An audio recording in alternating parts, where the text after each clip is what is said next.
MMA Roadshow, episode number 237. My name is John Morgan. Cold Coffee is with me. We're at the Casa de Cold Coffee in Las Vegas, and I'm telling you what, I always say to people, April or October. April or October. If you're going to come to Las Vegas, those are the two best months to come in terms of weather. And the first Thursday that we get to sit down on a nice afternoon and do the MMA Roadshow, it's 68 degrees outside right now. Got the window open at the Casa de Cold Coffee. The palatial grounds are opening up here in the back. You can just see the beautiful pool there, all the manicured lawn. Just the grounds are fantastic. I don't see a cloud in the sky, if I'm being honest with you. Actually, there is no cloud. Yeah, no clouds, not a single one. And it is just perfect weather. And, of course, to commemorate it, we've cracked open an award-winning Pabst Blue Ribbon. And, by the way, stepped our game up a little bit. The place I stopped by to pick up didn't have cans. They only had bottles. So I feel like we're doing it kind of classy today. It is kind of classy. But unlike the weather, which is very cool, we've had these sitting on the floor while we did some work. So they're not as cool as the outside. Yes.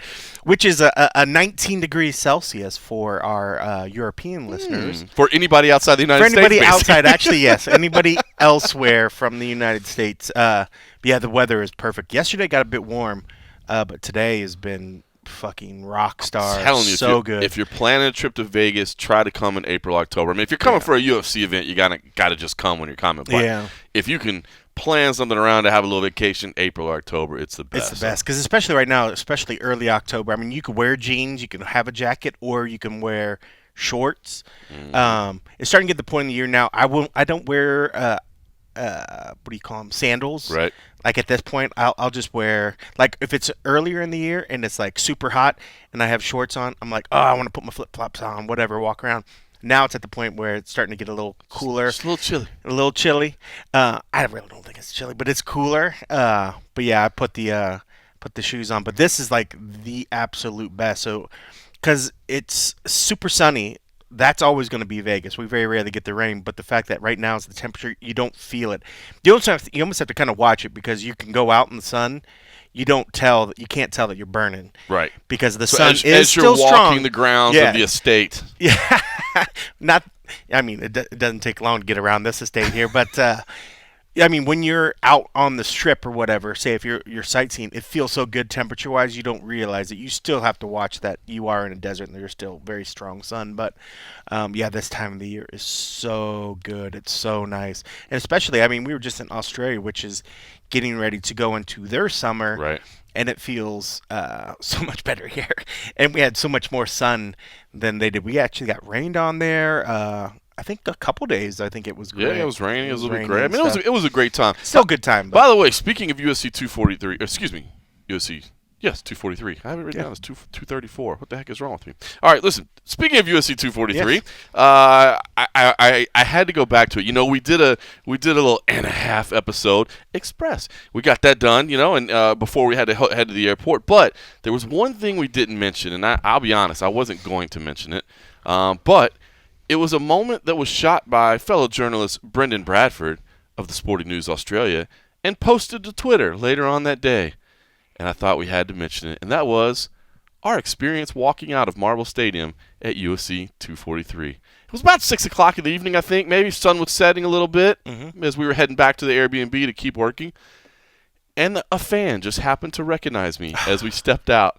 And you know what? I enjoy it when fans recognize me. It's nice, it makes you feel like somebody appreciates your work, and inevitably, they'll come up and say hello and say they love Junkie, say they love the road show. Yep. Everything was good up to this point. Take a picture, an autograph, whatever the case may be. I'm down for it. I love it. Shake the hands and say what's up. And this gentleman was very much like that. We walked out, and he was like, Oh, you, hey. This was hours after. I was wondering where he had been hanging out up to that point, because no telling. We were up in the still around the venue. There's not like there was a bar. I don't think they have any bars around the venue right there. So at some point I was wondering if he was lost walking around. He had definitely consumed a frosty beverage or two. That was immediately evident. He had a few. That was immediately evident. So as you said, he's got the good. Hey man, good to see you. And I'm like, hey, thanks man, nice to meet you, man, nice to meet you. And then say hello, and normally you kind of keep going your way. But Yep. he actually starts walking with us, which is cool, except Yep. he's walking backwards and talking, and that's fine. The clip the clip that is posted on Twitter was the moment that I thought he was going to walk right back into the forklift that was going to run him over, and I was like, hey, man, careful. I'm pointing out there's a forklift over there. He avoided that. But as the walk continues, it's still, bro, how about Adesanya? Yeah, man, that was crazy, man. What an experience. Yeah. Oh, man, that was nuts. Yeah. And then some point along the way. And this is on video? No, the clip on video was very. Okay. I don't know if Brendan has it or not. He put a very short clip on there. I didn't know anybody was filming it. If he's got the rest of it, we definitely need to hit him up and find out if it's available for posting, because I'm not exactly sure when it went from Adesanya and what an event and I can't believe you're here to all of a sudden Hail Hitler came out of his mouth a couple times. I'm like, what is going on here? What exactly has just occurred here? What is happening? And tried to be polite. We don't want to be rude. We don't want to, but I really don't need to hear this over and over. Yeah. It was bizarre. It was really weird. Yeah, because at that point I remember trying to walk, and I've seen many fans come up and like, let's take pictures and chat. And at this point, one, he was really inebriated, and two, I was carrying a lot of gear. I was like, let me just get down the stairs. And then when I started hearing that, and I was like, okay, shit just got weird. I was like, all right, we'll see you later at that point.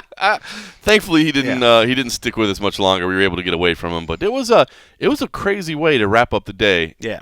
At UFC 243. Yeah, I don't know. At some point, I was like, maybe he's mad because we didn't stay and talk, and that was his way of just he was. I don't know. I was like, why would that come out of nowhere? Maybe he was trying to lash. I was like, is he insinuating that we love Hitler because we're walking away and not chatting with him, or was it he was just like, I've poured my heart out to him at this point. Should I just give the rest?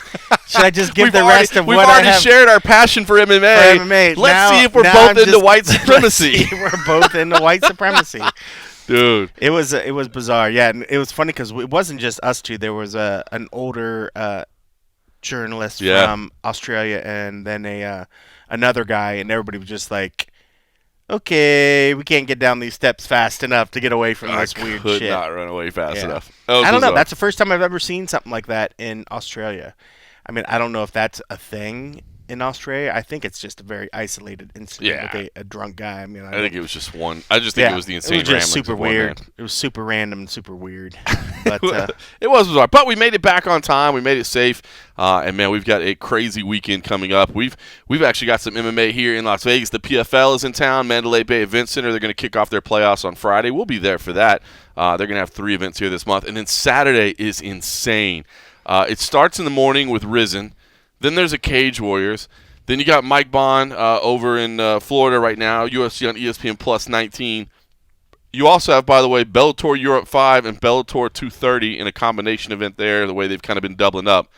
And you've got One Championship 100, that historic card as well, that starts on Saturday night and finishes Sunday morning. So, I mean, you're literally talking about 24 hours straight of high-level MMA. I mean, all the biggest organizations, if you want to say, well, Cage Warriors is kind of a regional European promotion, fair, but they've been around for a long time, and they're the big European feeder of talent to the big organizations. So, insane amount of MMA this weekend. And I'm not one of those oversaturation guys. That's kind of never my art. I hear that all the time. There's too much MMA. There's too much MMA.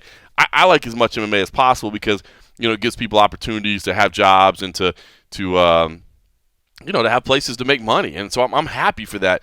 But I will say, all of it being on one damn day, this date is oversaturated. This weekend is oversaturated.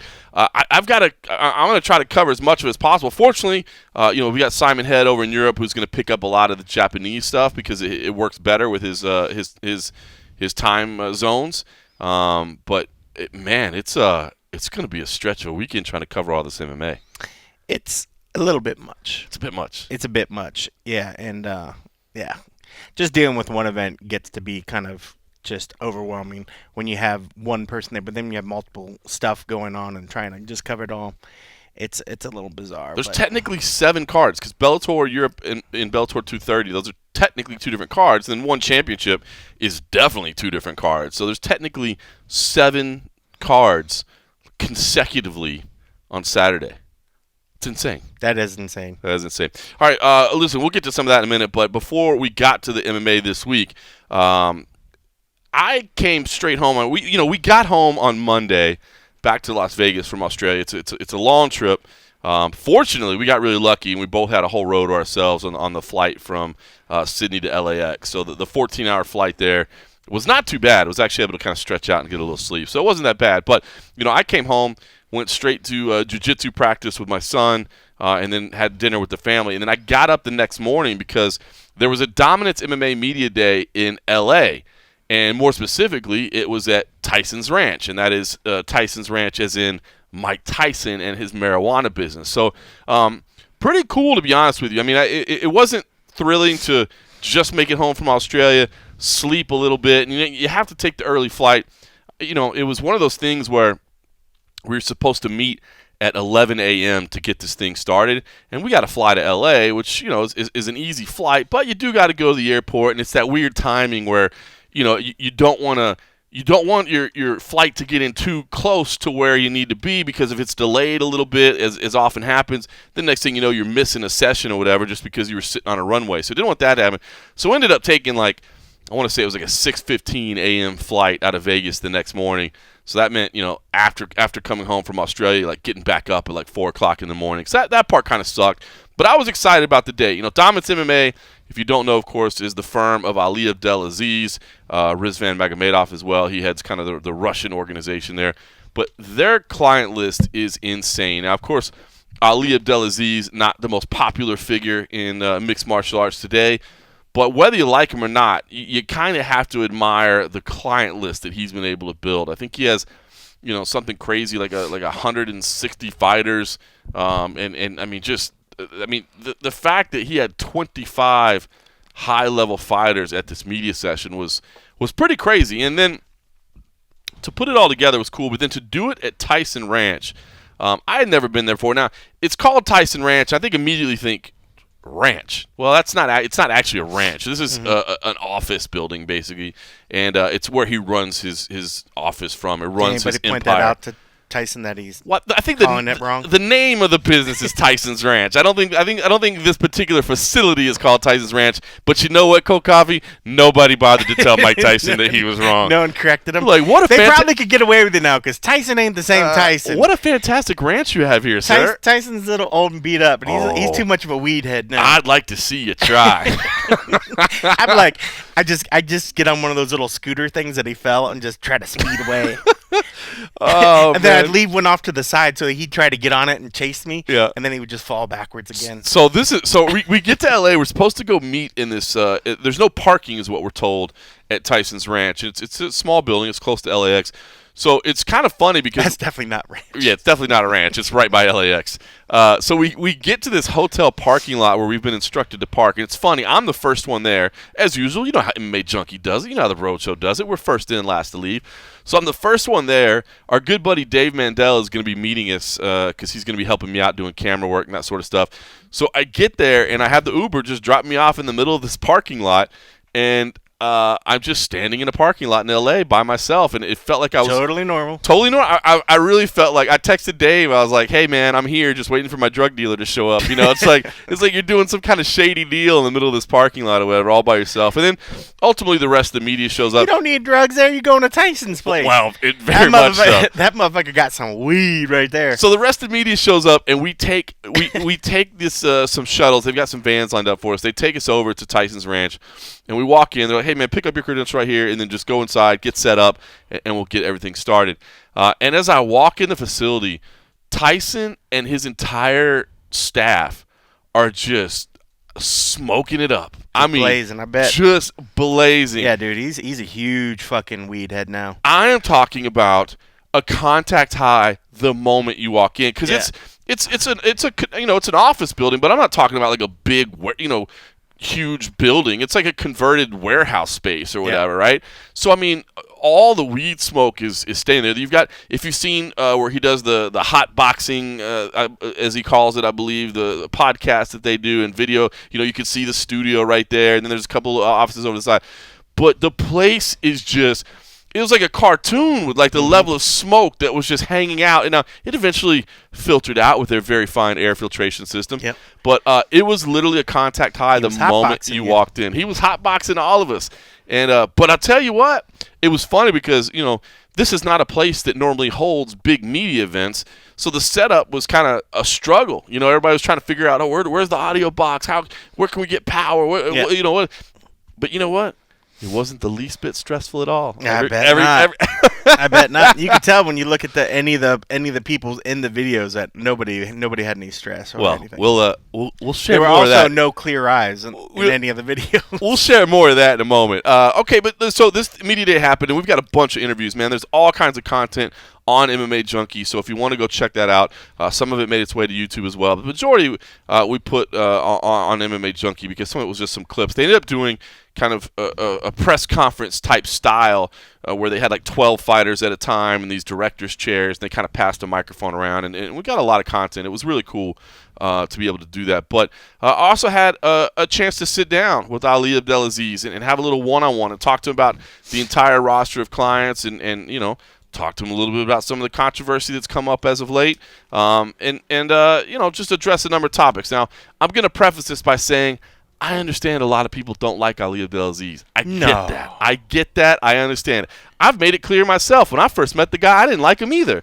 But I have come to work with him and have a very good professional relationship with him. And I will say what he's done professionally is pretty outstanding, to be honest with you. I don't know how you can argue with it.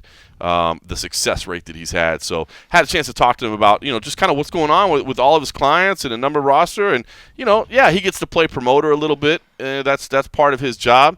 But he gives us a little bit of update on kind of what's going on with a number of people on his roster and what he sees upcoming with a lot of his biggest clients. So here's a chance to hear a conversation one-on-one that I had with Ali Abdelaziz. If you're one of those people that just absolutely will not listen to Ali Abdelaziz speak, I can respect that. I would hope that you'll stick around for more of the podcast. I will tell you, fast forward 19 minutes and 21 seconds. And if you do that, you won't have to hear a single word. Otherwise, if you're willing to sit in and listen to the conversation, here's me and Ali Abdelaziz. Ali Abdelaziz, Dominance MMA. I've never seen anything, I don't think, like this before. Dominance MMA Media Day here at the Tyson Ranch. 25, 30 of your clients here. I mean, very high-level clients from across multiple organizations. What gave you the idea to want to do this? Because I'm sure, this isn't a cheap day for you. It's transportation. It's difficult to arrange with all these schedules of these guys. What made you want to put this together? Man, I wanted to be 50 because, a lot of my Russian fighters, Khabib, Islam Makhachev, all these guys, they couldn't be here. I'll have a Russian one for sure.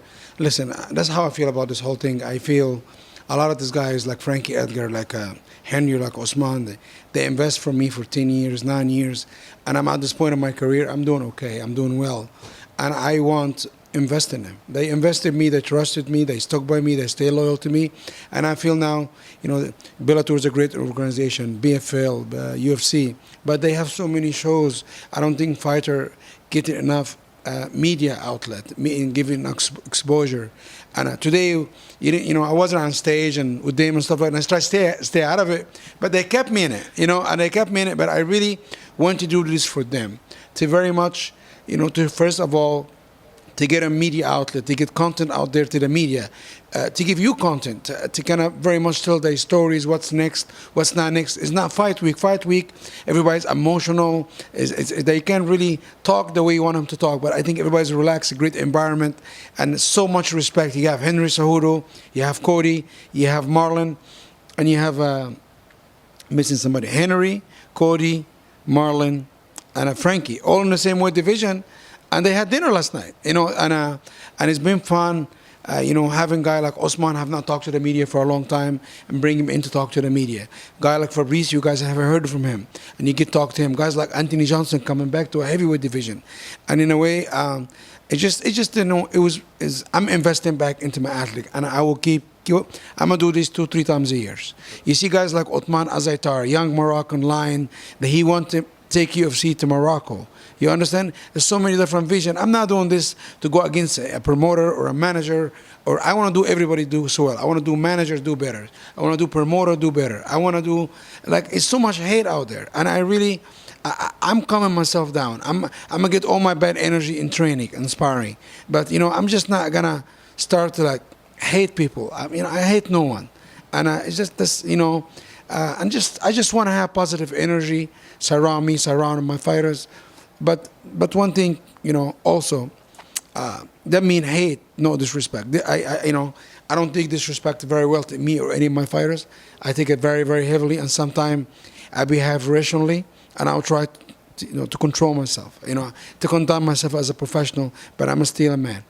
I was going to say, what brought upon that change of philosophy? I don't mean to insult you, but yeah, we think of you as this kind of hot-headed guy. That's been in, fights with other managers at times and openly kind of yelled at the media and that sort of thing. What brought about this change in philosophy? Because, listen, at the end of the day, I'm still speak my mind, but I don't need to hate other fellow managers because they try to do what I'm trying to do. They try to make a living for their family. I don't want to hate fight with a promoter, but if I fight a promoter, it's going to hurt my athlete. And, the media, listen, I have love and hate in relationship with the media because, sometimes you might say something about a guy, I'm still not going to like it. But one good thing about it, you have to respect it. I'm going to let you know I don't like it. A lot of time we'll go behind your back and do things and say things about you. I don't think it's ever I went to say bad things about anybody's back. I couldn't say it in the front. And this is, I'm a realist. And I believe I'm the realest as they come. If I have a problem with you, you know it. But it doesn't mean I have to hate you. I do not hate anyone.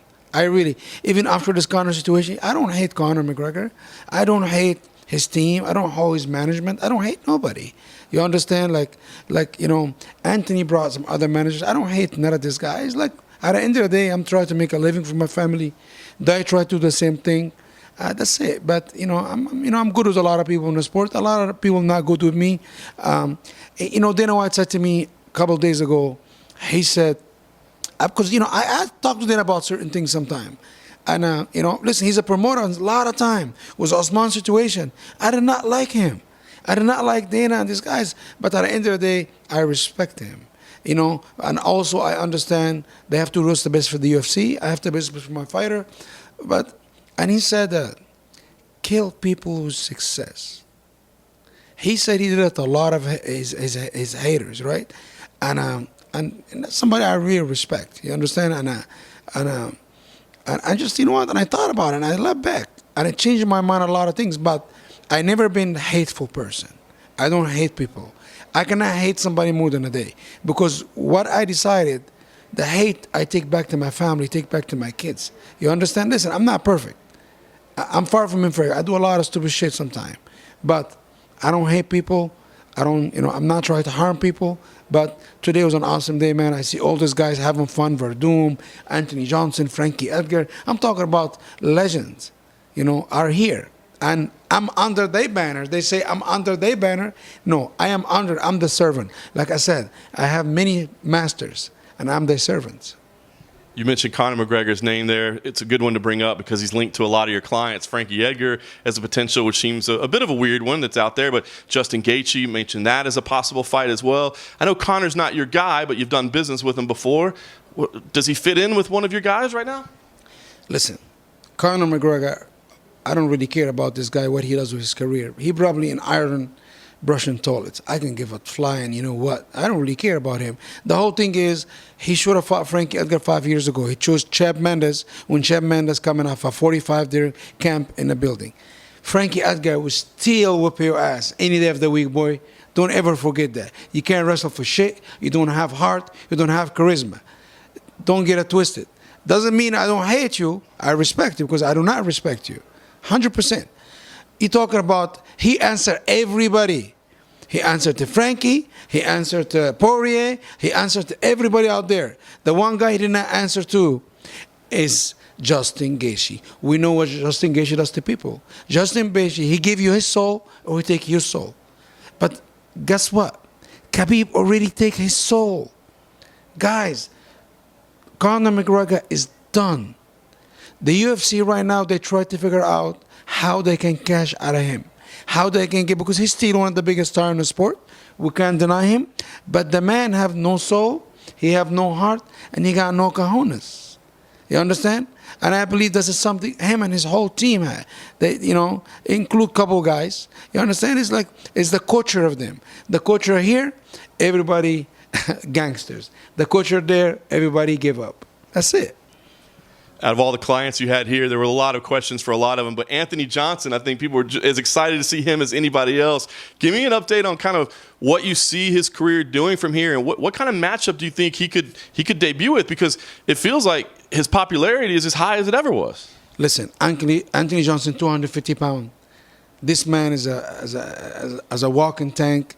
He takes some time off. He got away from the sport. Guess what? The average weight age in the heavyweight division is 38. He's 33 or 32. He's younger out of all of them. Johnny Rusanius, we coming. Derek Lewis, we coming. Everybody out there in the top 10, we coming. No disrespect to none of you, because you guys all great fighters. But Anthony Johnson is a different kind of animal. He's going to put holes in people's head. He's vicious. He's ferocious, and he can. You saw what he did with Sweden. What he did, he silenced 30,000 people. He have power, man. God gifted power, like Mike Tyson. Me and Mike Tyson, he was talking, and he's just born with that. You don't really get that. You're born with that, and he's a great athlete. I'm looking forward to him. He should be in OSADA program very soon. Nice. Cody Garbrandt, a guy that I know you have a lot of love for, man. He's had some tough times in his career. What do you envision for him on the way back, getting back? What's the next step for Cody? When is he going to fight? That's my baby. Cody Garbrandt is my baby boy. He will be a champ again. I really believe he's young. He's 27. I believe he can be a champ again. He's got to get healthy. Got to get the right people around him. And he got to stay positive. Cody's very easy to get negative with a lot of drama. He finds himself in a lot of drama. And he just have to find peace. You understand? I believe Danny Castillo's a great coach. Chris Russ Hall a great coach. He has some good people around him. I don't know what he need to do. I never told a fighter where to go, where to train. This is not what I do. I never. But he needs to just figure out what he really do. You understand? And that's it. Cody. Everybody know how I love Cody. He's always gonna be in my heart. He's just a great kid, very loyal. What a great father this kid is. And Cody, one thing about him, he's the most marketable fighters in the UFC. People love Cody Garbrandt. Cody Garbrandt got more followers than 98% of the UFC, and people love him. He's a star. Cody Garbrandt is a star. Habib Nurmagomedov couldn't be here, enjoying some time off, as he certainly deserves. But give me an idea. I mean, we think it's this Tony Ferguson fight. I mean, is that the fight? Because I don't understand what the delay is. It seems like the fight that everybody wants to make, and yet we don't have an announcement yet. And you had Justin Gaethje today saying, I'll take Habib if this fight with Tony Ferguson isn't happening. What's happening behind the scenes? Listen, I want to give a shout out to my brother Khabib. He tweeted about this press conference, and he Instagrammed it. He showed a lot of love. That's what show you what kind of human. This guy never changed. He's making $10 million a fight now. He's or more. He doesn't change. He doesn't move. And listen, he will fight anybody. Georges St. Pierre, you can get it. Tony Ferguson, you can get it. Listen, I have Henry fought Marlon. I stayed home. Khabib can fight Justin. I have no problem with that. We work Dominance MMA. We work different. We don't hold guys from guys. We don't keep guys from guys. If you time up, you up. My opinion, my case is Tony Ferguson fought one time in 2017. He fought one time in 2018. He fought one time in 2019. He declined a title shot. You understand? Justin been knocking head out. He been turning head out. But listen, if Tony want to fight, let's go and do it. If Justin his turn, he's gonna fight Khabib. But if Conor grows some balls, let's fight. But I'm not gonna have Justin take any fight outside Khabib or Conor, because Conor somehow is number 3. But it's okay, whatever. But he wanted to fight Poirier, and I was like, for what? You don't need to fight Poirier. You already fought him. But I think right now, Justin just need to fight for a title to fight Justin Conor. When does Habib want to fight? Khabib will fight March, April. Khabib is ready, man. He's been training. He said, Khabib, when he says something, he do it. He said he's going to fight 3 times in less than a year. And he will do it this year. You got a big fight with Kamaru Usman coming up at the end of the year, one of the most anticipated fights. Colby Covington doesn't mind talking trash. He doesn't mind talking trash about you. I saw an interview he did last week with James Lynch, and he was talking about you and saying that the last time he saw you, you were sexually harassing a UFC employee. He said that you've got court dates coming up and that we should all check on that. What can you tell us about those claims that he made? And he also said me and Kamaru is not on good terms. Yes, I'm going to court because when this thing in the palm, a cigarette in the palm, I'm going to court about that. I'm in the UFC. I was every day. I'm harassing people. I'm there. I was there right before I come here with Dana and Hunters. I don't know, man. People come up with stuff. Listen to me. Listen, you can hate me. It's okay. You can hate me, but you will have to respect me. And you understand what happened to you in the palm, boy, and you didn't do shit about it. Listen, but in a way, honestly, man, I'm at this point. I'm not going to be fighting people in casinos anymore. I'm not going to do this because, the guy, I'm not going to give this guy more of my time because he have a problem on his hand. He have a Nigerian nightmare on his hand. They can promote this fight, The reason he's using my name, you understand? I got more Instagram following than he does. I'm sorry, I do. All he does, he tries to separate this great, beautiful country. He's not Americans. They don't do that. If you want to talk bad about me, go ahead. I'm not gonna get mad anymore. If I see you again, I'm not gonna swing at you. Because he's gonna do two things. He's not gonna hit back, and he's gonna call the cops. I'm gonna lose on lose situations. But I understand now my position. I have to be professionals. If somebody do something to me, of course I'm gonna react. But he been saying that for a lot of times. Let him talk. Let him talk. It's all right. Let him talk. Because you know what? I guarantee you, December 14, Usman is gonna make an example out of him, and he's gonna put fear in the rest of the division. Because none of these guys, I'm telling you, I'm going to say this today, and I said before, Henry Cejudo is going to beat Demetrius, he's going to beat TJ. Everybody said, oh, no. Khabib, I said, he's going to beat Connor's ass. Nah, Connor's going to knock him out. And I'm going to tell you something. I'm saying this today, on this day, Kamaru Usman will go down, one of the greatest welterweight all the time. I train with a lot of guys, as far as a lot of my guys. The man possesses something special nobody have. Nobody I ever train have. And I train with the best of the best. He's special. That's it. You touched on Henry Cejudo there. Dana said he wants him to fight at flyweight. I've seen Henry, and he said, listen, bantamweight might be easier, man. I'm coming back from injury. What do you think? Have you had some conversations? Do you think Dana's going to lean on that, or is he going to have to go flyweight? Listen, at the end of the day, the UFC is a promotion. They need to do what they need to do. You understand? If Henry can come and fight 25, they can make it. If he can, they just got to give the belt up, right? This is simple. I'm not going to say, oh, Henry needs to hold two belts. It's up to Henry. But right now, Henry can't do anything. He cannot even train. I cannot make this decision for Henry.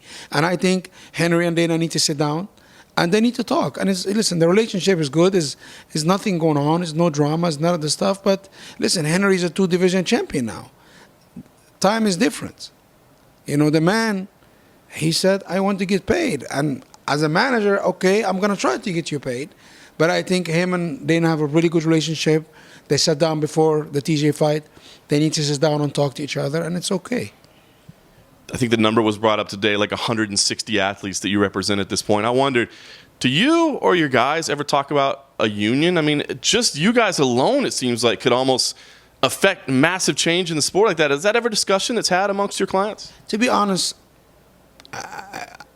union, when people talk about union, I'm talking about, I don't understand what union mean. But I think one day, I think maybe fighter will have insurance, maybe stuff like that. But I cannot discuss. You saw what happened with unions. You got 2 more rounds. You got Georges St. Pierre, TJ De La Shaw, Cain Velasquez. Boom, what happened? Done. You got some manager before he tried to come on manager. What happened? Guess what? All these people got railroaded. Being real. You know what I'm saying? Great real. Do it right. Go sit down with Dana White. Go sit down with Hunter, with the UFC. Said, hey, what do you think about doing this? I do the same thing, but I'm not going to go like a little bitch behind everybody's back and try to go to hotel lobbies and make guys sign paper. This is fucking ridiculous. If you think Dana White is the man, go sit down with the man and talk to him about your problems. If I have a problem, guarantee you, I'm going to pick up the phone and he will answer my phone call because that's the relationship I earned throughout the years. It's different. I earned by being honest, by being truthful, by being up to up. And a lot of people say, oh, you were a house manager. Guarantee you, no. You see Osman fought in Madison Square Garden? He didn't. You know, why? Because we have problem. We still Osman is not happy. I'm being real. But guess what? We have a contract. We have to respect it. That's it. If you have a problem, you know, if you, in the future you want to talk about fighter association, like, but the whole thing is, we have to unite it between ourselves. Manager have to unite it. You understand? A fighter have to unite. You know, you don't try to be, you know, like, and listen, and I'm not perfect too. I'm sure I did something wrong to other manager, or other manager did to me. But us, when they have this meeting, remember all these managers? 2 of them went straight to the UFC office, told them everything after, you know. But they were really going to get together and be one team? I doubt it, because I think everybody else is counting everybody's money. I don't count nobody's money. I never did. I'll never have, you know. And that's it, man. It's just simple. If you have a problem with how the fighter paid, go sit down with Dana White. Say, like, listen, can we do this and this and this? And if you say no, call him out on it. Well, this has been a pretty amazing day for your clients and for your team. Give us an idea, man. What are the goals? I mean, you're managing champions across multiple organizations. You've got a huge roster. What's the future for Dominance MMA? Listen, my dream always, I want to turn this to an agency, and I'm in the process of doing it. Like I said, I want to serve these guys. I like to train, man. I like to do things different, and it make me closer to these guys. It's not me like I train. I have to find peace of my mind, and I feel you know, I'm slowly maturing. I want to make this. I'm not interested in football or boxing, maybe boxing or baseball. Or any of this stuff. I'm just, all I know is MMA. I don't know nothing else. I'm not going to act like I know anything else. You know, I might like to watch football, but I don't know football. And I know a lot of managers successfully.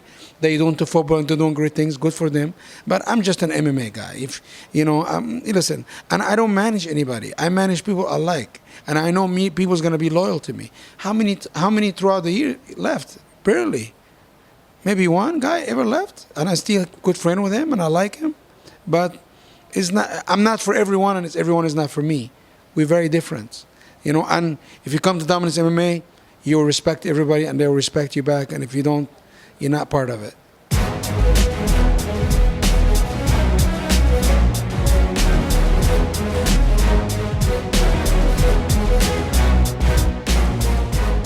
All right, for those of you that stuck around, that was the conversation with Ali Abdelaziz. For those of you that fast-forwarded 19 minutes and 21 seconds, welcome back. Oh, I'm back. Oh, wow. Cold coffee with a strong opinion there. All right, listen, you and I will be attending PFL 2019 Playoffs 1. Most people will be listening to this on a Friday, so it will be this evening. So I don't want to spend a lot of time on it because for most, I'm sure the fights will be just about to happen or already happening. But it is a big moment. Kayla Harrison, of course, is the star of the PFL roster. She announced today that she signed a new exclusive agreement with them. I think a lot of people thought that, you know, she might try to win this tournament and make her way over to the UFC. They don't necessarily have a division for her right now, and you know, maybe she feels like 145 isn't possible. She is quite a big, strong person. I did see her in person and stood next to her at American Top Team when we had that recent gym visit. I don't know if she can make 145 or not. I don't know how bad her weight cuts are, but she is big and strong, so I'm excited to see that. And then, of course, Sarah Kaufman versus Larissa Pacheco in the other women's lightweight semifinal. I think most people are feeling, you know, Kayla Harrison and Sarah Kaufman's actually the number 1 seed. So Kayla Harrison ended up going into the playoffs as the number 2 seed. I think a lot of people feel that those two are destined for a meet-up in the finals. Kaufman, of course, an incredible veteran of the sport, but fighting up quite a bit in weight. She is going to be giving up, assuming she's able to get past Larissa Pacheco, she's going to be giving up quite a bit of size and range and power to Kayla Harrison. So that could be an interesting matchup. But Sarah has fought the best of the best in the world, so she's got that veteran savvy as well. You know, I don't think she's going to be intimidated by the moment, and she's certainly seen everything there is to see. So I'm intrigued by that matchup if it happens. The welterweight quarterfinals and semifinals will also be happening as well. So those 8 fighters that are going to be trying to vie for $1 million, well, they will have to fight twice tonight, if you're listening to this on a Friday, tomorrow as we sit down here on a Thursday. So it'll be my first PFL event in person, your first PFL event in person as well. Of course, they're building to what they announced today is official once again, December 31st for the championship final. It'll be at the Hulu Garden at Hulu Theater at Madison Square Garden. So once again on New Year's Eve, it will air in prime time on ESPN2. 6 fighters will be awarded $1 million that night. So PFL is happening. The prelims start on ESPN Plus if you're going to watch them, 8 p.m. Eastern. And then it shifts over to ESPN2 for the main card at 10 p.m. Eastern. And Cold Coffee and I will be there. All right, so. We've never done PFL? Was that World Series that we Yeah, did? we did World Series. We had gone to some World Series, but we have not done any events since they shifted over to PFL. Huh. Probably should before they're gone.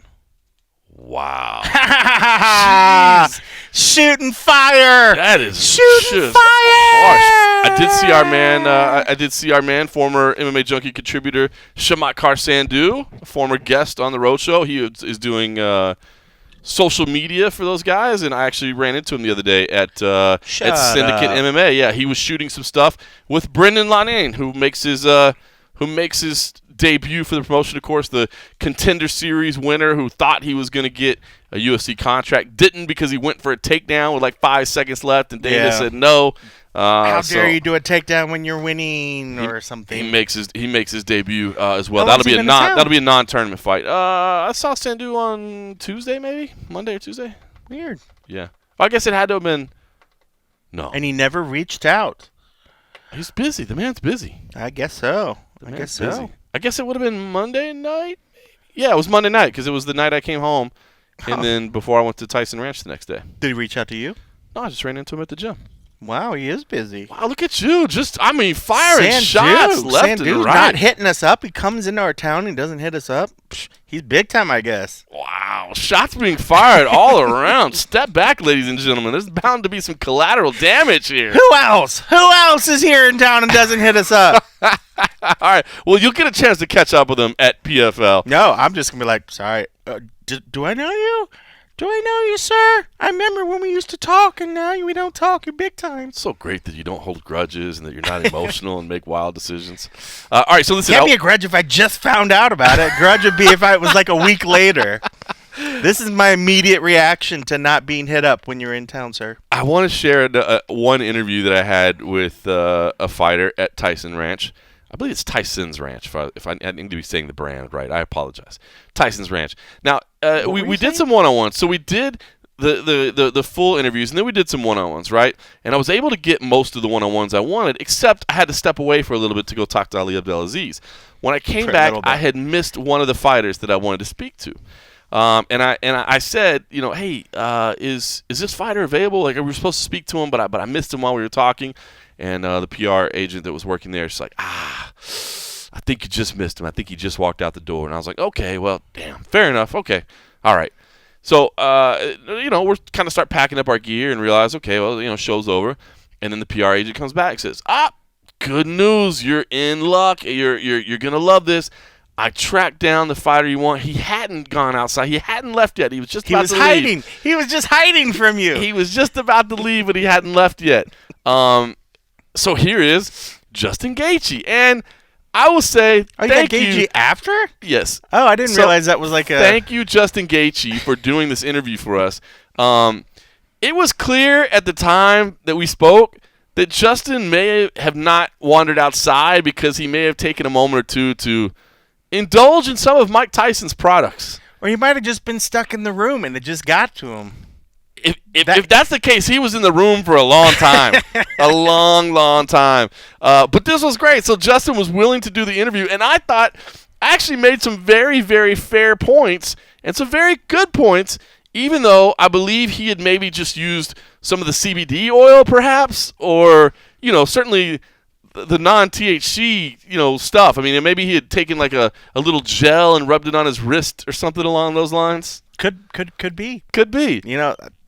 I don't know. So this is my conversation with a post-Tyson's Ranch CBD oil using Justin Gaethje. Well, Justin, obviously your name's being thrown out quite a bit. Everybody wants to get a piece of the highlight. Give me an idea. What's going on right now? What are you looking for right now? I want to fight the best in the world. I want to prove I'm the best in the world. That's Khabib. He's publicly stated many times that he's not going to fight many more times, so I have to make that happen one way or another. Good thing I got the best manager in the world to make that happen for me. You've been talking about it a lot today. I wonder, is there any inside information you have, or are you just kind of trying to will this into existence? Because I think we all thought Khabib and Tony was a guarantee. You could just feel it deep down. That's who I'm fighting next. Deep down. Do you think that means you're waiting for him to fight Tony, or do you think you might slip in front of the line? I'm not sure what it means. What about this Conor McGregor matchup? I mean, people do say that it would be a fun fight. Is that one that you're at least halfway interested in? Yeah, I'm interested in it, absolutely. If he's going to fight, then he's number 3, I'm number 4. I need to solidify my shot at the title. There's probably 4 different scenarios in which that happens, and that's one big one. So, yeah, absolutely interested. If he's going to fight, he's calling out Frankie Edgar. Nothing but respect to that man, but he's 30 pounds lighter. So he's deep down, I know it, you know it. Well, you might know it, but he knows it. He surely knows he's a fucking coward. So he's going to keep doing what he's doing, keep staying in the media, making money. Good for him. Definitely props for that. But, yeah, I'm trying to do something here. And he's shitting on the integrity, and that's, which is fine. But I want to fight for the belt. I got to fight Khabib before he goes away. So one way or another, I need to do that, and he's one good way to that. Let's say the UFC came to you and said, guess what? Conor's in, Khabib's in. It's your choice, Justin. Which one means more, winning that title or righting the wrongs? Khabib, absolutely. It would not be a question. In a heartbeat. He's the best in the world. Are you kidding me? What will that do for my legacy? Conor could fight me, then he could fight me after, if I was to win, then he would fight me then. It would be a bigger fight anyway. So I want to be the best in the world. Khabib's a bigger superstar right now than Conor is, and that's a fact. He's got one of the biggest countries, the biggest country in the world behind him. What are we doing here?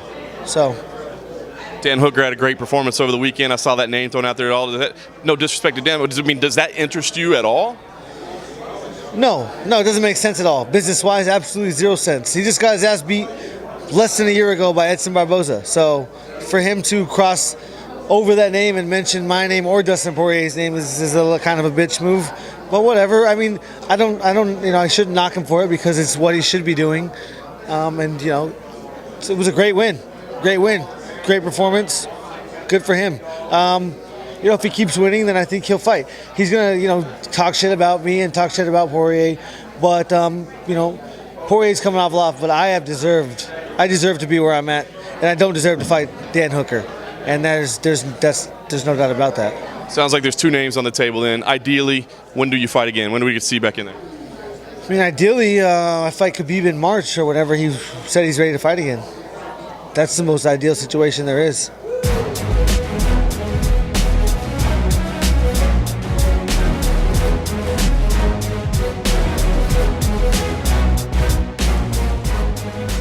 All right, that was the highlight. Justin Gaethje in good spirits, very relaxed, enjoying himself on the afternoon.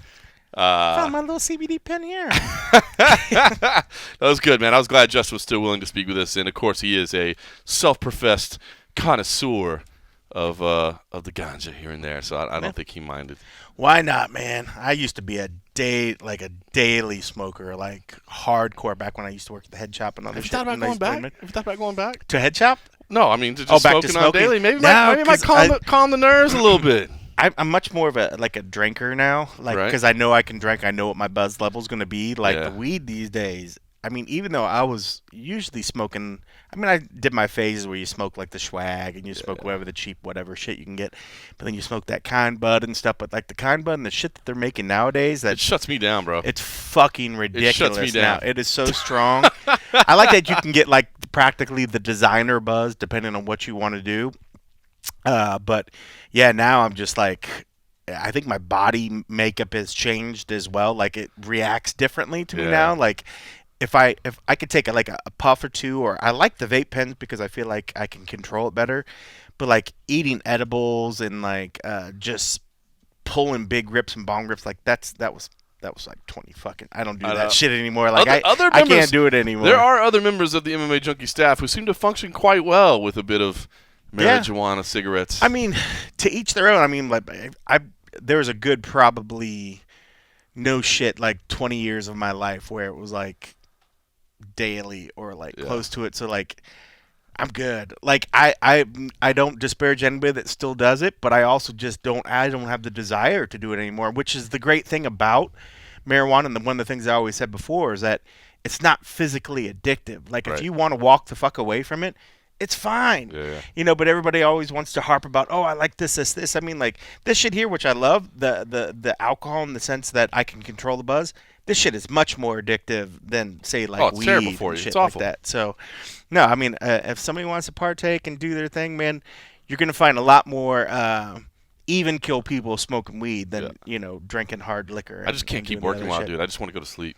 Yeah, I just feel awkward. I just want to be alone sometimes. Like, I used to be really good. Like, I don't mind it, but if I'm out in a ton of people and if I've smoked a little too much, I just get like anxious. I'm like, I need to get the fuck away from all these people. But I typically want to get away from large crowds anyways, whether I'm sober or anything. You antisocial? I know. I'm like, fuck all these people. All right, let's get to the MMA. Like I said, it kicks off big time on the Saturday with Ryzen. Top to bottom, not a bad card. They've had better, but it does feature the kickoff of the lightweight Grand Prix, which is pretty exciting. Our buddy Damian Brown is in there. He's got a tough draw in the start there. Tofik Musayev, a very, very tough one there. Patricky Freire is making his debut over there, so we're kicking off this or continuing it, I guess. But the first time we're seeing Bellator go to Ryzen instead of the other way around. But Pitbull is taking on MMA legend Tetsuya Kawajiri. That's awesome. Johnny Case, who's been out here training in Las Vegas, he makes the trip over there as well.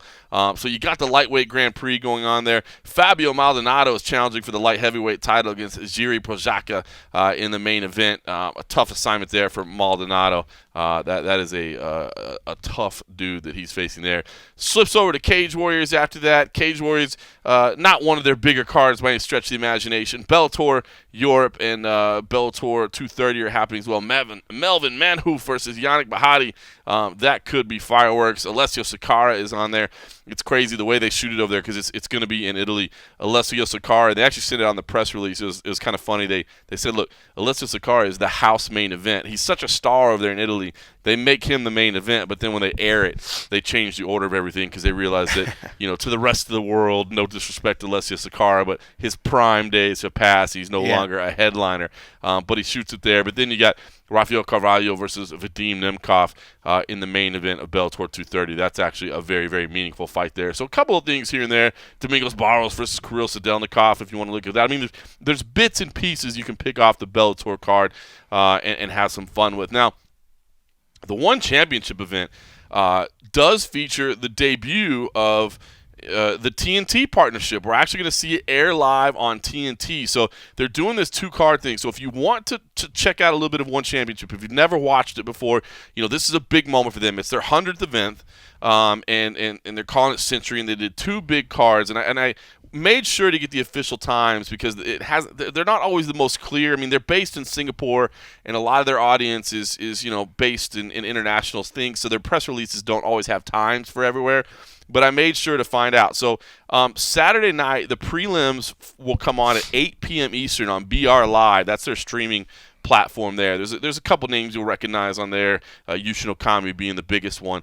But then at 11 p.m. Eastern on Saturday night, that's when they air live on TNT for the first time ever. So it'll be live on American television. It'll take place at, I want to say that's 10 a.m. Eastern for the main card in Japan, in Tokyo local time. So it's a morning card for them so that they can air live here in the United States. Demetrius Johnson is on that one. It's the Grand Prix finals there. So if you want to see if Mighty Mouse can claim the belt that he's been after. And by the way, they revealed those belts, man. They're pretty cool. I think they said that, I think, a normal belt, they say it's 12 pounds of gold or 13 pounds of gold or whatever. This is 26 pounds of, I guess it's silver, it looked like. But I was going to say, if it's 20, I would melt that motherfucker and just go, son. Take a picture because you're not going to see it for long. Because this motherfucker's getting melted down. But return it back to him. Just get a fake made, and it's like half as light. Like, no, it's always felt like that. Trust me, it's real gold. It's a cool looking belt, man. They put a picture of it online. Christian Lee will be on there. Angela Lee, so the brother and sister combination will both be on that main card. So Angela Lee, she's hot. So it's going to be a pretty cool one there. So that'll be on TNT. So if you want to catch that on Saturday night, and then the rest of it will kind of go into the night and into Sunday morning. One Championship 100 Part 2, the prelims kick off on BR Live at 4 a.m. Eastern, and then the main card is at 6:30 a.m. Eastern on BR Live as well. So all that's on MMA Junkie if you want that information. If you want to see the card, the One Championship Part 2, Ong Lan Song in the headliner there against putting his light heavyweight title on the line against heavyweight champ Brandon Vera. You remember the name Brandon Vera? That sounds vaguely familiar. He's been around.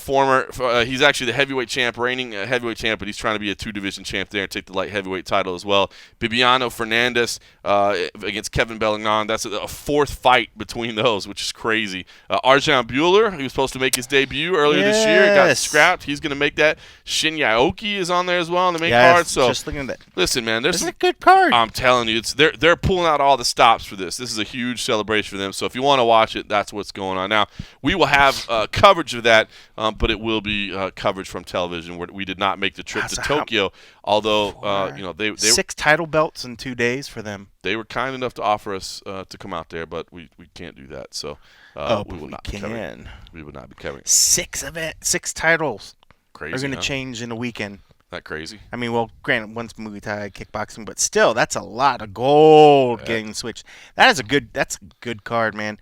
There's fighters, man. I'm telling you, it's gotten to the point where, well, I mean, I think the diehards and people know like one is definitely not somebody that you can have been overlooking, but I think now it's getting to the point where it's just ridiculous, like the matches that they're making. But now also when you're seeing the level of guys that. We have UFC guys that are going over there and just getting handled. And that was, I think, a big eye-opener. But doing stuff like this is just cool, man. Doing it back-to-back, but doing it back-to-back big. To have that much gold on the line in one weekend, that's pretty fucking cool. It's pretty cool. It is cool. So I think it's worth trying to tune in and catch at least part of it. Like I said, TNT, I mean, that's basic cable for most people. I think pretty much everybody has TNT. So, but still cable. Still cable, yeah. It's still cable. You can't just have a pair of, bunny the ears. Rabbit ears ain't going to do it. Yeah. So you still have to have some sort of cable. And I don't know what TNT's streaming thing, if it's just something you could pull it up and they'll have it streaming on their webpage. So BR Live is the name of the platform, and you got to sign up for it. Right. I hate. But you can't just go to the TNT page. You can only watch TNT you got to sign up off of cable. for BR Live. Now, okay. I will say this. I'm not sure. I think they may charge for this one this weekend. I believe I saw that they charge a lot. Normally they don't. So I've seen it on that platform. They have charged. Oh yeah, it's a pay-per-view type platform. But usually the live show they'll just stream it for free because they know it's like 3 a.m. and nobody's going to pay for it, right? But I think they may be charging John Morgan. This one. Except for John Morgan, I am an MMA junkie. Yep, you are junkie. All right, so the good card. We're checking out a little bit, but the big one for us will be UFC on ESPN Plus 19. The young Mike Bohn is out there. Joanna and Jedrzejczyk versus Michelle Waterson. A very, very good fight here. A very meaningful fight. I like it a lot. I mean, I feel like in a lot of ways, I don't want to say a crossroads fight. I mean, I think they both have a future. They're both stars for different reasons. Of course, Joanna and Jedrzejczyk, the former reigning champion, the former dominant champion in the division. Meanwhile, Michelle Waterson has just always been a superstar. She's got that X factor, right? I mean, she has star quality driven out. When you talk to her, she's so well spoken. She's fun. Now she's got the thing going where mom champ, hashtag mom champ. She wants to be the first mother to be a champion in the UFC. So this is a big, big fight. Now, once again, we're here on a Thursday night the way we always do. Much of this will be known by the time that this airs for most people, that most people listen to this podcast. But the discussion right now is about whether Joanna and Jedrzejczyk will make weight or not. And it's been a really interesting situation to follow. It turns out she reached out to the UFC and said, I don't know if I'm going to make weight or not. Can we do a catch weight? Michelle Waterson said absolutely not. And I think that's understandably so. Michelle Waterson is a much naturally smaller fighter. So for her to say, whoa. Yep. I agreed to fight you at 116 pounds. I gave you the 1 pound allowance. I didn't agree to fight you at 120 or 125 or anything like that. And listen, Joanna and Jedrzejczyk's weight cuts are hard. Yep. Every single one of them, man. She comes in and she looks rough and she gets behind the hoop because she has to every single time. And you look at her and you go, oh, man, I don't know if she can do this much longer. And then for the most part, she used to recover pretty well. A lot of people think that maybe the Rose Namajunas result was due to a weight cut. Who knows? But you know what? I don't blame Michelle Waterson for saying, no, I'm not taking. That's not what I signed up for. Yep. No. As it turns out, Joanna says, I'm good. I'm okay. I'm going to make weight. Just you wait and see. And now she's up against it. Now she's saying that she's going to be able to make weight, and we'll find out. But it's been a bit of an intriguing saga so far. Yeah, I mean the thing, I get it with Michelle because it's true. I mean, because you want to being able to come in and not have to do the full cut. We'll be coming in stronger. We'll be coming in bigger size. But also, I mean, this is a fight that has contender ramifications. Maybe not the next fight, but these are two ladies that are up at the top of the division. So if you're taking catchweight fights, you're already saying, you can't make weight. You Right. can't make it to that division. So, or at least for that title thing. So, I mean, I don't have any problem at all, and I think it was a smart way. I think if anything, Joanna was hoping that they could get one past her by being able to take it a little bit easier. And then the whole fact of, I'm a professional, I will make it, I'll get there, and after asking for it, it's like, yeah, you better get there. That's the whole thing about being a professional. And don't take it like, oh, well, I'm doing you a favor. I'm still going to make this weight. And like, you signed on the fucking line that you were going to make the weight. So you're not doing us any favors by you doing your job. Just do your job, But it's going to be a good fight. And I mean, you could already see it. What I thought was interesting is that when you say that she has these hard cuts, you can usually tell as the week goes because she starts getting the whole. And this is not just her. This is anybody Sure. that we see that has usually has a hard cut. They start getting the sunken eyes. They've been depleting themselves. But I was watching the media day interview today, and she's like sipping on water, drinking water, which of course a lot of them will do, but. Because they're sort of either water loaded and they're just trying to keep their bellies full, because they're holding off. But the whole time I'm thinking, like, don't drink too much. Don't drink too much, because a lot of them, they'll try to hold off to the very last moment and do that one last push for the weight cut. And part of it's like, man, just do it constantly. Don't push it because what happens on some of them when they get to that point where they try to do it all in that one last push, if they don't make it, they don't give themselves the time to get there, because if their body gets to the point where it stops sweating, it stops letting go of the water, then what are you going to do? Right. But she's got to do something. You can't, I guess, just not put anything into your body for days straight, because then you're not going to have any strength at all. So it's a tough one, but it just feel again, here's a point where at this point in her career, how high of a level that she is, we shouldn't still be having these issues going into the fight week. Have your diet and your whatever on point so that during the fight week there should be no problem at all. Or finally maybe make the decision that you need to move up a weight class if you're starting to have this issue, because here you are. Are you really even in this division if you're just going to go and then try to take catchweight fights? Right. At this point, at that point, just move out of the division and do something else. At this point where that you could be contending for the title, you need to be in the proper place for it. And I'm just wondering if it's getting to the point of where now her body is really fighting back with her. And if that's the case, maybe it's just a matter of starting earlier throughout the year and just staying constantly at a lower one. But we've seen this again and again where she has these hard cuts. And I think it's just getting to the point where her body just doesn't want to do it anymore. And if that's the case, she's still a badass if she moves up one division. She is. She's still a tough fighter and a contender, one division up. I think it's just maybe this is that fight. And I guess we'll see this all tomorrow. And this, if she comes in there and there's no problem, all right, hey, we'll have this discussion again next time, if she has a hard time. But if she misses it, then there needs to be a hard discussion of, is this the right division for you? Because you're not going to perform as well as she wants. She's going to still be good. That's the amazing thing about these athletes is they can go in, maybe not fully recover and be at 60, 70, 80% of their, full potential and still be badass. Right.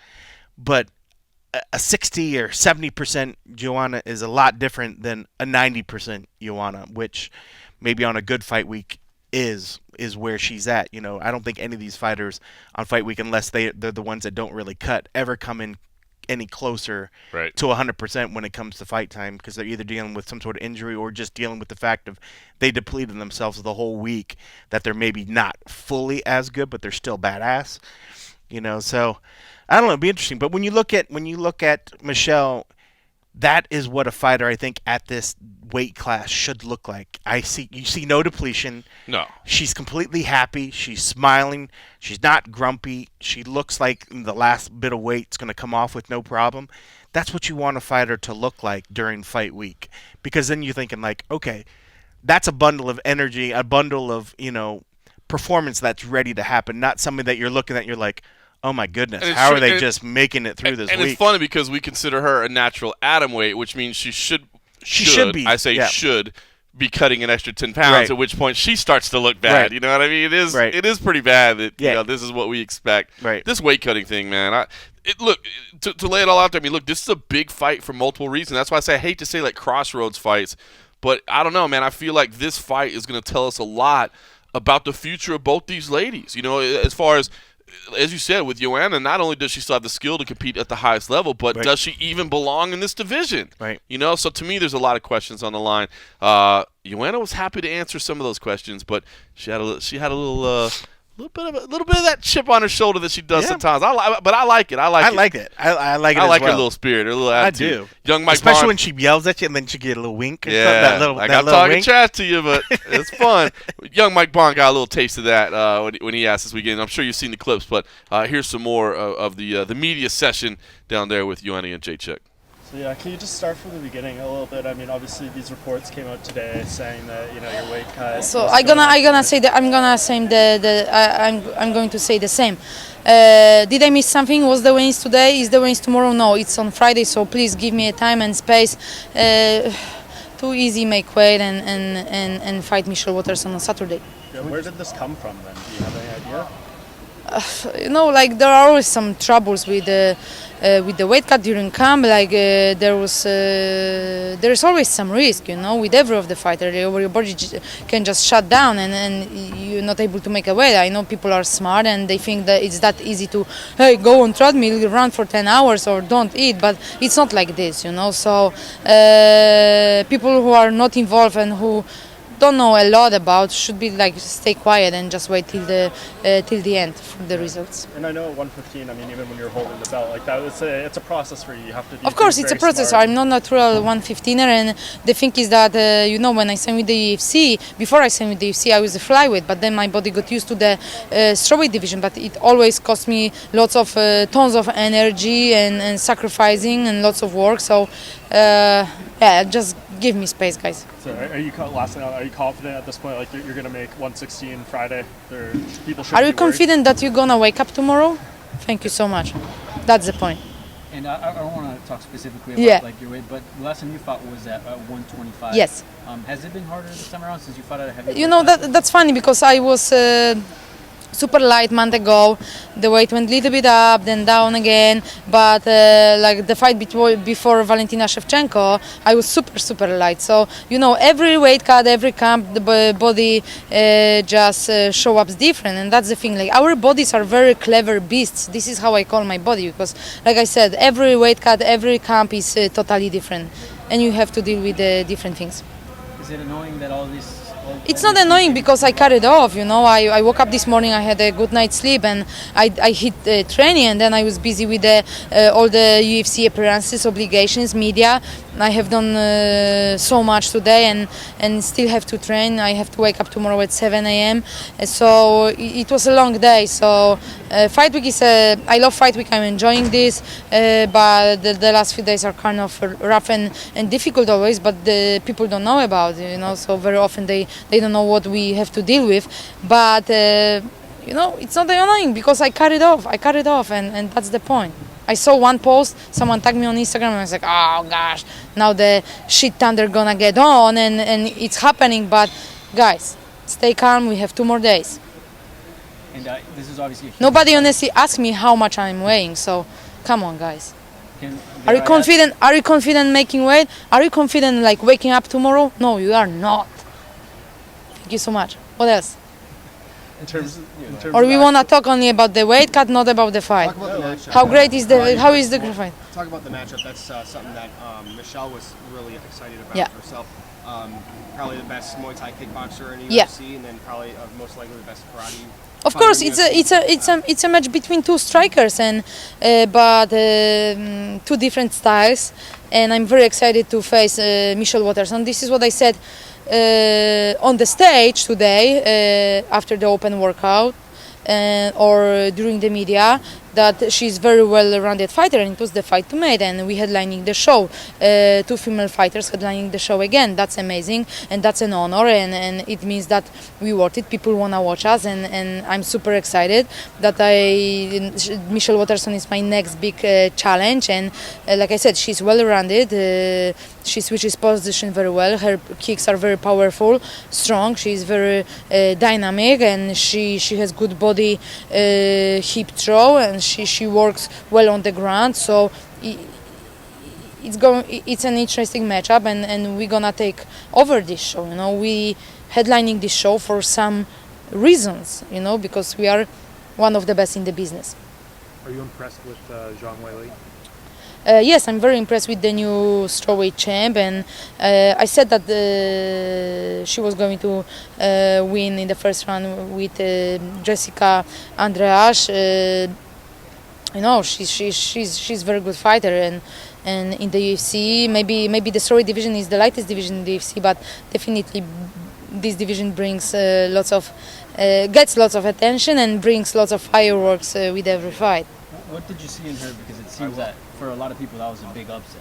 Oh yeah, it was kind of upset because she was an underdog. She was like number 5 when she was stepping in the octagon, or number 5 in the rankings. But rankings don't fight, and that's the thing. But I think that it's not easy to become the UFC champion, but definitely it's more difficult to deal with all of the obligations you have after becoming the champ, and maybe Jessica Andrade just instead of taking her time, enjoying this, and like resting well and preparing well, she took that, and that's the point, and Weili Zhang just took her chance, and she made it to the league, Why is it so hard for these next champions to have like a long established title reign? Do you think it's because the division is just growing so much in skill, or is it because I don't run this division anymore, and I was the champ for a reason, and if people doubt me, I always say like, okay, how many title defenses has ex strawweight champion, first, second, and the third, so there is Ronda Rousey from bantamweight division, 6 successful title defenses, then me in the strawweight 5. And like I said, Amanda Nunes is the goal right now. But if people doubt me, I always say like, hey, look at the numbers and how long I was holding the belt. And I was active. This is the longest break you've had between fights in the UFC since you came in? Yes, it is, but I want people to know that I have been an athlete for 16 years. I signed with the UFC 5 years ago, and it's my 5th anniversary this year. But for the last 16 years, I was not resting. I was just going. So before the fight with Valentina Shevchenko, actually, I decided to take a longer break. After the fight, to rest my body, reset my body, and rest my body physically and mentally. And I got to the point where I wanted to be. It's not like I didn't feel the fire anymore, but I feel extra fire. I feel like a teenager. Stepping into the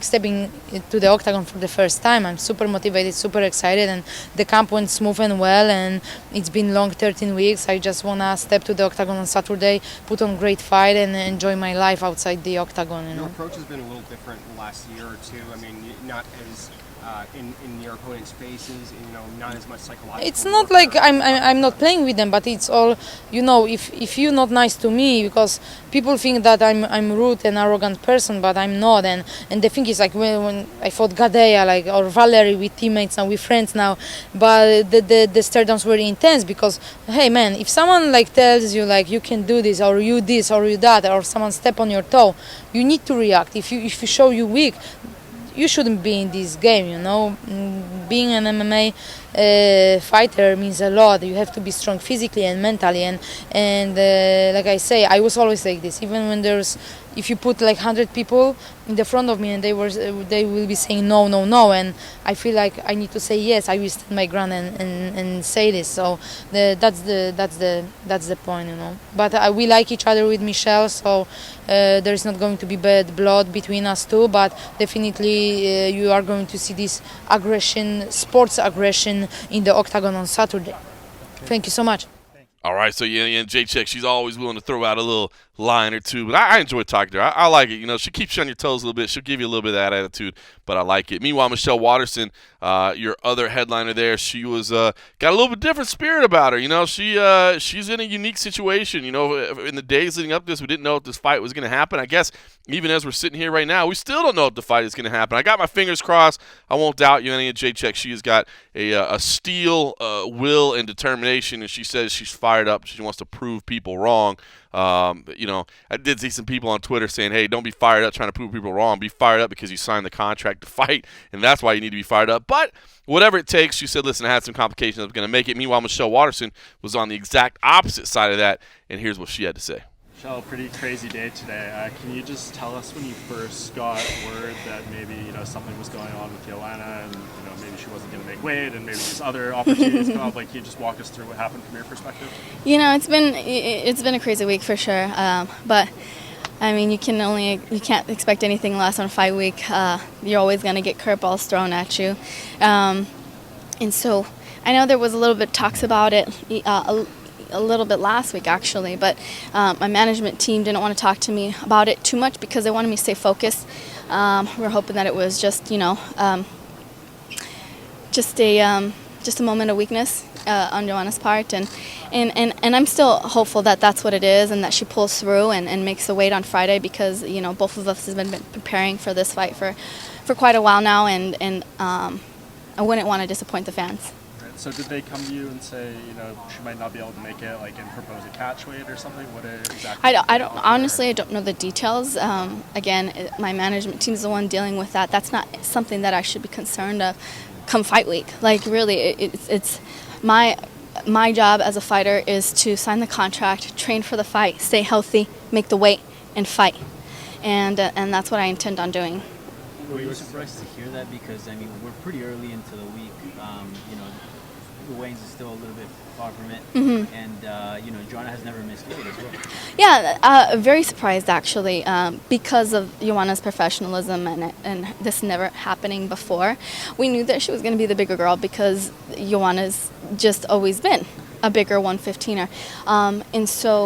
But we never in a million years thought that she wouldn't be making weight. So, yeah, it's a bit disheartening. Will you take the fight if she misses weight? As a fighter, I say yes, but it's not my choice. It's not solely up to me, I guess. It's partially my choice, but at this point in my career, I have to take into considerations a lot of factors, and so I'll be talking to my management team, we'll be talking to my husband and my coaches, and see where we go from there. Does it play with your head at all to be preparing for a fight, but you don't know what's going to happen as far as when she steps on the scale? To me, it's just, honestly, it's a small victory, because making weight is a battle in itself, and if she's already a bit shifty in that sense, then it's a small victory on my end. I was going to ask you, does in a way feel you because she's hurting? Yeah, she's hurting for sure, and so am I. We're all hurting. That's the job of a fighter, is to cut the weight, honestly, I love this process of it, because it's kind of like the last hurrah. It's the last battle that you have to overcome before you step into the octagon. It's basically the last sacrifice you make in order to say, I'm ready for the octagon. And you mentioned you would consider maybe taking the fight depending on some factors. What are those factors? If you can share some of those. It depends on how much she misses weight by. It depends on if she agrees to hit a certain weight the day of the fight. It depends on, obviously, I mean, like I said, I don't want to get into it, by financial.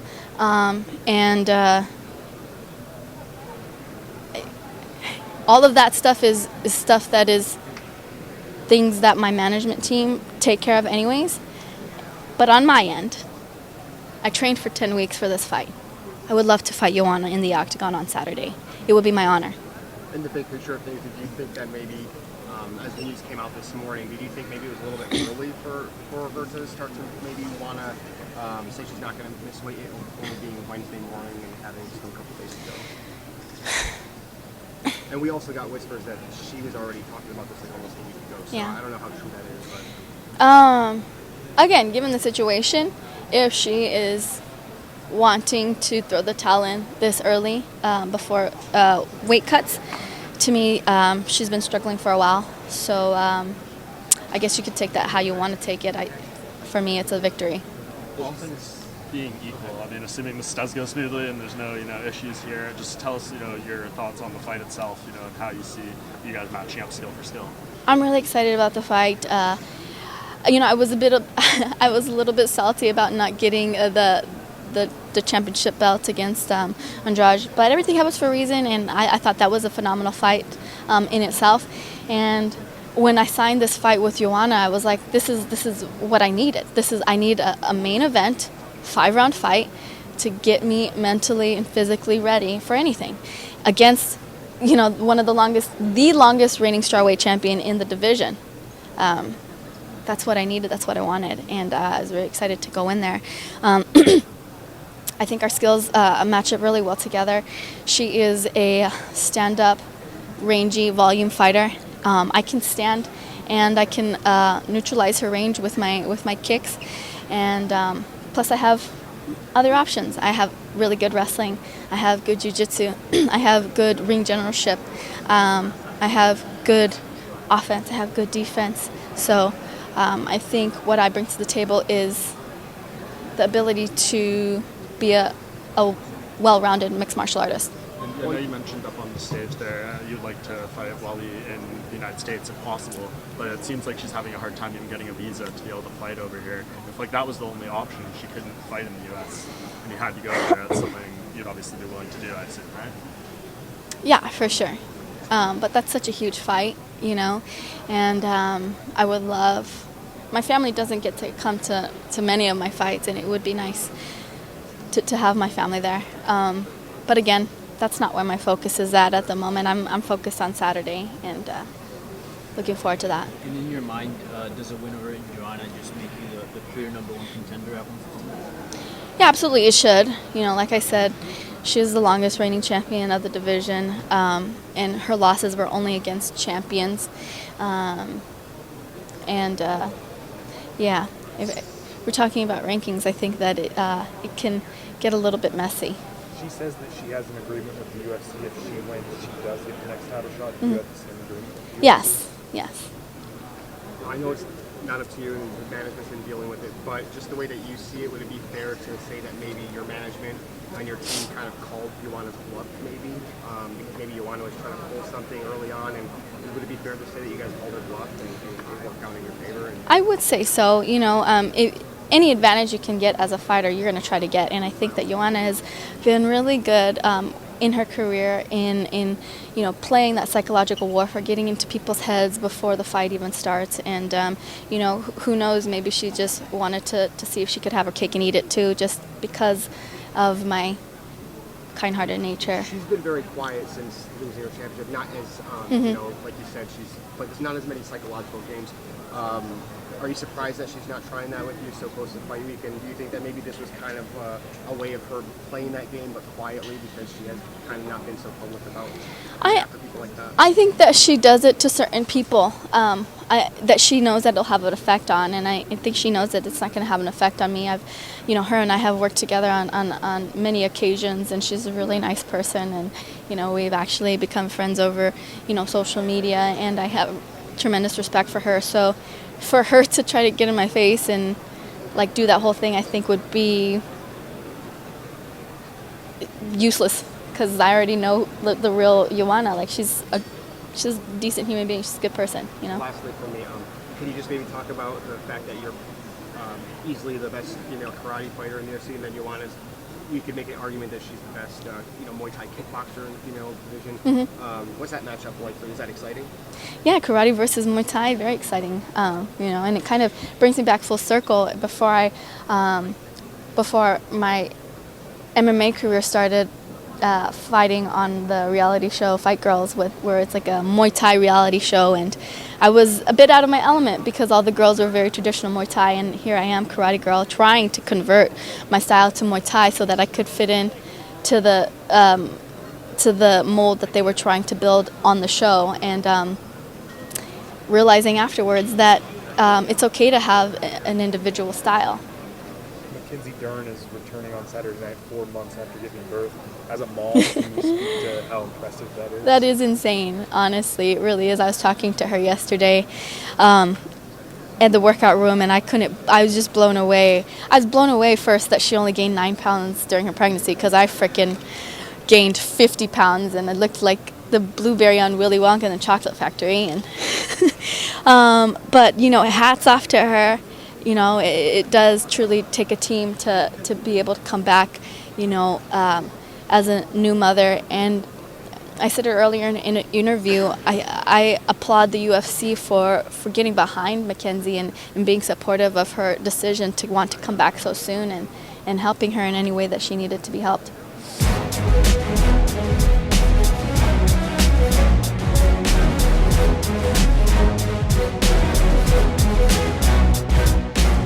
All right, that was Michelle Waterson. That is your main event at UFC on ESPN Plus 19. By the way, should say, if you like what you're listening to, do us a favor. Make sure you logged into iTunes.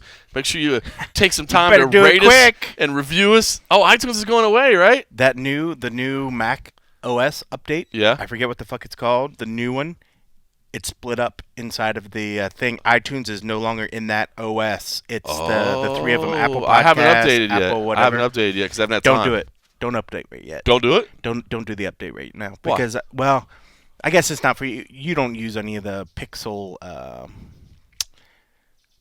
It's a third-party plug-in thing that I use some stuff for Final Cut. Oh, no. So some video. It's causing some video editing issues shit and is stuff? not updated. So, like, the plugins, if you used them, wouldn't work.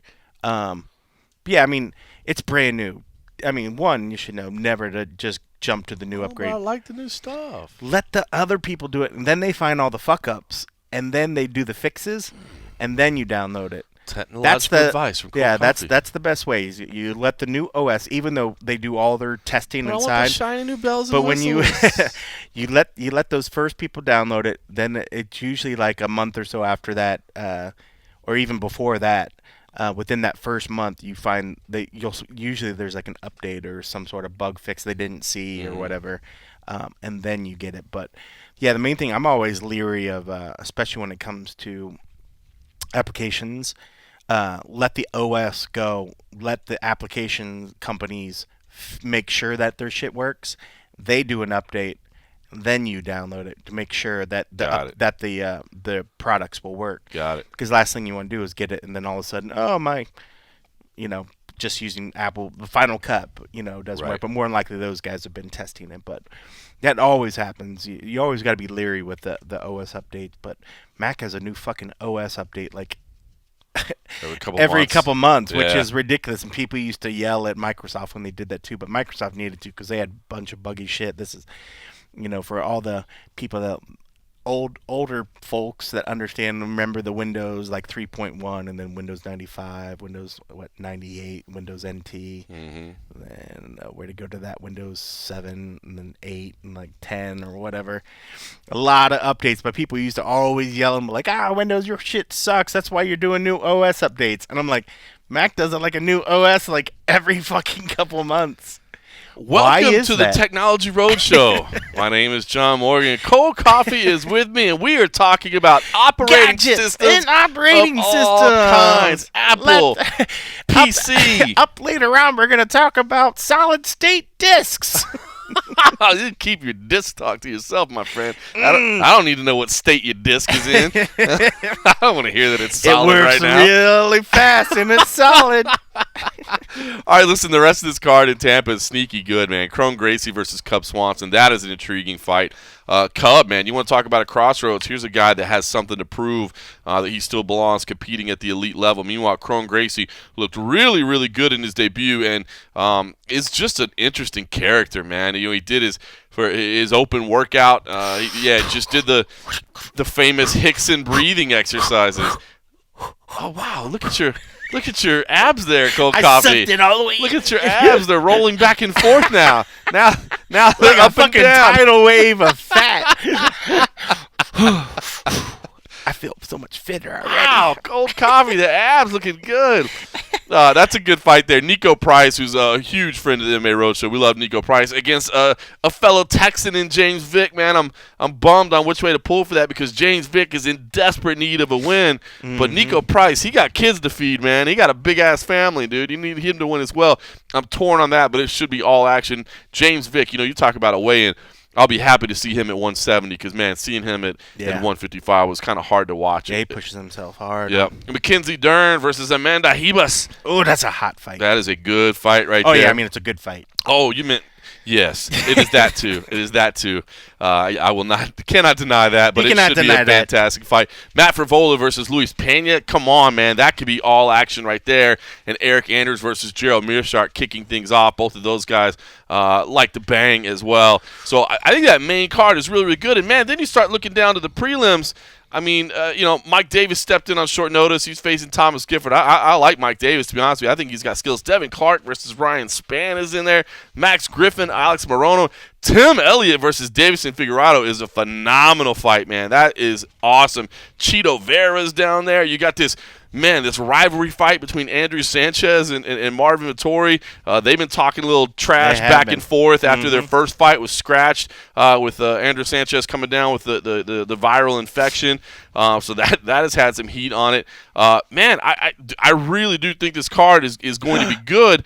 It starts at 5 p.m. Eastern for the prelims. You didn't even say nothing about the ladies. Oh, J.J. Aldridge versus Lauren Wheeler is a good fight as well. Yes, that is a good one. That's kicking the night off. JJ can fight, man. She is fun to watch, and Lauren's another one. She's fun and she's hot too. But JJ is so much fun to watch, man. And she looks like she's just tiny. And she looks tiny. She looks like she literally couldn't hurt to fly, and she is fucking badass. Yep. I love her. I think she's just a fucking powder keg. Anytime she has an opportunity to fight and you have a chance to watch her fight, that's fun. And what's fun about this one is that Lauren likes to bang as well. So that's going to be a good start. I mean, you look at the second fight, Vittori and Sanchez, and that should be fireworks.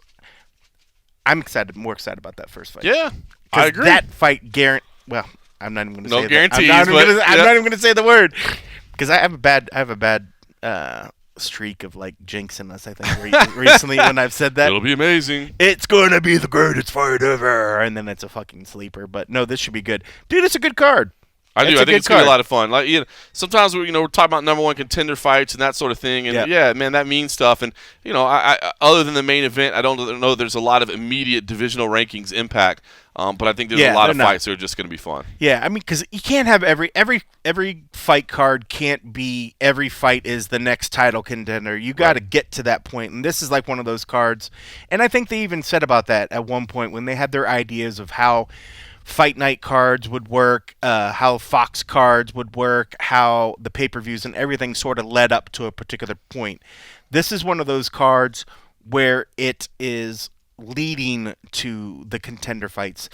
They're settling fights within the division to kind of really sort of organize the division, put people in the proper places, and have a little bit of excitement. So when you look down the line, I mean, there's a lot of good fights in this card. This is going to be a fun night, and we've seen Fight Night steal the thunder of recent events. Like 243 was cool and had some good fights, but when I look at this card, I mean, like this card feels better in a sense when I go down the list than what 243 did. It's interesting. I agree. I would agree with that, to be honest with you. In terms of quality depth and the entertaining quality depth matchups, of the whole fight. This is stronger than what we just saw in Melbourne. As crazy as that is, man, I would not disagree with you there. I think so. I mean, it doesn't have the main event, but in terms of who would the Whitaker and Adesanya, but this main event is a good main event, and thank God they actually put that as the main event, because I mean, there's it's a good fight that means something. But, a lot of times they make the mistake, a lot of times I think, of taking someone when the ladies fight and they just fucking move them to a co-main event. Right. I'm glad they left it in a proper place and put it on a card as the main event. I could see that maybe they would have been tempted.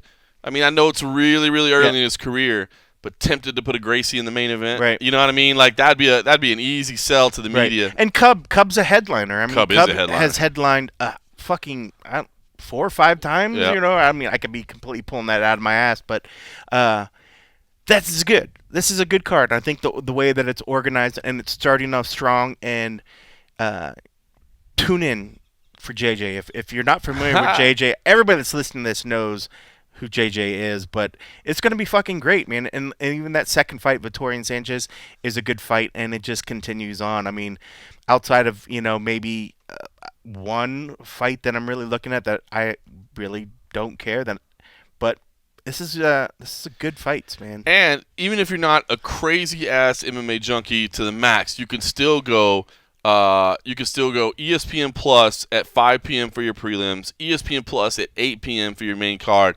And then it should wrap up just in time for you to switch over to TNT to watch one championship there just for the main card. Dude. Now, that is not unfair. Now, to say, hey, man, get up and do Risen, and then knock you out some Cage Warriors, and then do yourself some Bellator, and then do some... Yeah. But if you're not getting paid for this... if you're not getting paid for it, please don't do that. Go enjoy yourself. Go talk to your friends. Maybe if you have a family, spend a little time with them. Yeah. Then go do this. Or even like if you want to get really, like if you're a little more casual than that, I think there's some great fights in the prelims. But let's say you just wanted to do 8 p.m. Eastern for the main card, and then it rolls right into the main card for one championship. That's good. That's a good pairing. That's solid. Right? That's 5 hours right there. What would you drink with that? What kind of pairing would you put to mix the Tampa main card with the one championship? Well, probably fire up some Four Loko for some fights in Florida. Okay. You know what I mean? Just to get into it. And then, and then I guess you have some sake lined up because you're going over to Japan, right? Four Loko and sake, natural combination. I don't know if I'd put them together. That would be one fucking hell of a hangover. That's for sure. I thought they banned Four Loko in a lot of places. I think they have. If they have, that shows your age. You're pulling out a drink that's banned in most countries. Going to that old Four Loko jam, but that's how we should really start, pairing. All right, for this card, I think you should stick with the wine on this one, or this card. It's a stout headline card. I'm gonna go to the dark stouts on this one. So it's like what? So like there's ladies headlining here, so you should go with some rosé or something, or do you? Oh, but that'd be like saying that it's not strong. I mean, you could look at Joanna and maybe what was that fucking Polish drink? Oh man, the Polish beer that was like $1. Well, Polish beer was good, but I'm trying to think of that fucking our liquor that our buddy hooked us up with. I can't even remember what it was called. Wasn't it? No, maybe it was called Polinka. Oh, that's what it was. It was very strong. But no, I mean, I heard he's got more on the way too. By the way, doesn't mean that since there's ladies, we even got to do the wine. We could do some crazy liquor or something like that. But yeah, we should.